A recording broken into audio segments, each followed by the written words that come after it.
Polavaram project పోలవరాన్ని సత్వరం పూర్తి చేయాలి. పోలవరాన్ని ఇమ్మీడియట్ గా కంప్లీట్ చేసి దాని యొక్క ప్రతిఫలాలు ఆంధ్రప్రదేశ్ అభివృద్ధికి అందించడం. ఈ ఒక్క అజెండాని మనం ఎక్కువ చూస్తున్నాం. ఈ ఒక్క అజెండా అంతా వినపడుతుంది, కానీ విశ్లేషణ పరంగా చూడాలి. భౌతిక పరిస్థితులను బట్టి, రాజకీయ పరిణామాలను బట్టి పోలవరం అంటే ఒకటి గుర్తుపెట్టుకోండి, ప్రపంచంలో పెద్ద డ్యాములన్నీ భద్రతా పరంగా చాలా ప్రమాదకరమైన స్థాయిలో ఉన్నాయి. ఓకే, ఇప్పుడు పోలవరం డ్యామ్ చూద్దాం. 960 మెగావాట్ల పవర్ రాబోతుంది. ఎన్నో కోట్ల ఎకరాలకి ప్రాజెక్ట్ అందించబోతుంది. వైజాగ్ నుంచి ఇక్కడ రాయలసీమ వరకు వాటర్ వెళ్ళిపోతుంది. దీన్ని పోలవరం డ్యామ్ ఏమంటున్నాం అంటే లైఫ్ లైన్ ఆఫ్ ఏపీ, ఒక జీవనాడి అంటున్నాం. ఇది అక్షరాల నిజం.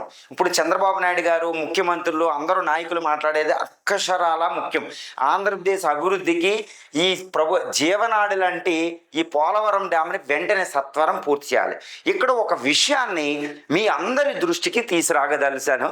ఎందుకంటే ఈ నిర్మాణం జరుగుతుంది, డ్యామ్ నిర్మాణం జరిగేటప్పుడే ఈ చర్య తీసుకోవాలి. కాబట్టి మీ అందరి దృష్టికి నేను ఎటువంటి విమర్శ వీళ్ళకి నేను దిగడంలో విమర్శనాత్మకంగా దీన్ని పరిశీలిస్తున్నా. క్రిటికల్ యాటిట్యూడ్లో మనం చూద్దాం. అసలు పోలవరం ప్రాజెక్టు భద్రతకి ఏ చర్యలు తీసుకున్నారు చూడండి. చంద్రబాబు నాయుడు గారి హయాంలో ఈ ప్రాజెక్టు నిర్మాణం మొదలైంది. తర్వాత మళ్ళీ జగన్ గారి ప్రభుత్వం వచ్చింది. జగన్ గారు ఈ మధ్యలో 10 సంవత్సరాల కాలంలో ఏ కాలమైనైతే ఎన్నో కాంట్రాక్టర్లు మారారు. ఇప్పుడు కూడా కాంట్రాక్టర్ మారే అవకాశం ఉంది. నిజమే, ఇది మారొచ్చు. ఇదంతా పాలసీ మ్యాటర్లు మనకు అనవసరం.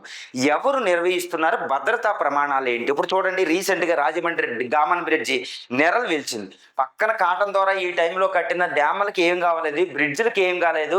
మొన్న 10-15 సంవత్సరాల క్రితం ఓపెన్ అయిన గామన్ బ్రిడ్జి నెరలు వెలిచింది. అందరూ భయపడుతున్నారు. ఆ డ్యామ్ చూస్తే ఆ బ్రిడ్జి ఎప్పుడు ఊడిపోద్దా అన్నట్టుంది. కొత్తగా ఎప్పుడు రెస్ట్రిక్షన్సే, ఎప్పుడు నిరోధకత్వాలే. చూడండి, భద్రతా ప్రమాణాలు ముఖ్యం. లేకపోతే పోలవరం డ్యామ్ వల్ల 1.5 మంది ప్రజలు, గోదావరి డెల్టాలో ఉన్న 1.5 మంది ప్రజలు బంగాళాఖాతంలో కలిసిపోయే అవకాశాలు ఉంటాయి. ఎందుకంటే అంత భయం ఉందా అంటే నేను భయపెట్టడం లేదండి, నేను నిజం చెప్తున్నాను. పోలవరం డ్యామ్ని నిర్మించేటప్పుడు భద్రతా ప్రమాణాలకి అత్యున్నత ప్రాధాన్యత ఇవ్వవలసిన అవసరం ఉంది. There is a need of the paramount significance to these security measures. Okay, the security aspect of the Polavaram dam apart from its the speedy completion అంటే సత్వరం కంప్లీట్ చేయడం అనే దానితో పాటు భద్రతా ప్రమాణాలకు కూడా అత్యున్నత ప్రాధాన్యత ఇవ్వాలి అని ప్రస్తుత ఆంధ్రప్రదేశ్ గవర్నమెంట్కి, సెంట్రల్ గవర్నమెంట్కి నేను చెప్పదలిచాను. ఎందుకంటే 1.5 మంది ప్రజలు ఉంటారు అక్కడ. పోలవరం నుంచి రాజమండ్రి, ఈ కొవ్వూరు, ఈ మండలాలు చూసుకోండి.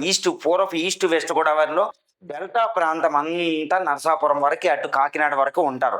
ఈ ప్రజలందరూ ఈ పోలవరం డ్యామ్కి ఎప్పుడైనా ఏదైనా జరిగితే అది అంతమంది ప్రమాదంలో పడతారు. ఇప్పుడు ఉత్తరాఖండ్, రీసెంట్ బ్రెజిల్, తర్వాత రష్యా ఉక్రెయిన్ యుద్ధం జరిగేటప్పుడు ఎంతో ప్రమాదం జరిగింది. ఇప్పుడు ఇక్కడ భౌగోళికంగా చాలా విపత్కరమైన సంక్లిష్టమైన పరిస్థితి. అక్కడ ఏంటంటే పాపికొండలు ఉంటాయి, కానీ ఆ డ్యామ్ కరెక్ట్గా ఈ స్పైకు అనే దాన్ని సరిగ్గా చూసుకోవాలి, కట్టాలి. అవన్నీ కడుతున్నారా లేదా? ఈ కాంట్రాక్టర్లు మారుతుంటే కాంట్రాక్టర్లు ఏం చేస్తారంటే నాణ్యతా ప్రమాణాల్లో లోపాన్ని పాటిస్తారు వాళ్ళ డబ్బుల కోసం. అది ఉండాలి. తర్వాత పొలిటికల్ కరప్షన్ ఉండకూడదు. కింద మంత్రుల స్థాయిలో డ్యామ్ జరగకూడదు. చీఫ్ మినిస్టర్ ఆధ్వర్యంలోనే ఆ డ్యామ్ ఎప్పుడు ఉండాలి. ఇప్పుడు చంద్రబాబు నాయుడు గారు దీనికి వారం నెలల వారీగా రివ్యూ చేస్తారు ఈయన. సో అద్భుతం అని చెప్పుకోవచ్చు. ఆయన టైంలో ఇది కరప్షన్ ఉండకూడదు. కంపెనీని జాగ్రత్తగా సెలెక్ట్ చేయాలి.